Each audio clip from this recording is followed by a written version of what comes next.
happens to the brain when DNA damage builds up? Neurons are some of the longest living cells in the body. Unlike skin or blood cells, generally they do not divide. That means they need to maintain their DNA blueprint for an entire lifetime.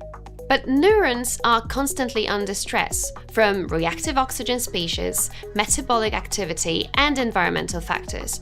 Over time, DNA lesions accumulate. If repair systems can't keep up, neurons begin to lose function.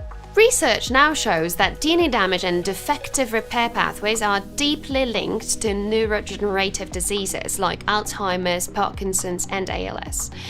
It's like tiny errors in the brain's instruction manual, gradually disrupting memory, movement, and cognition.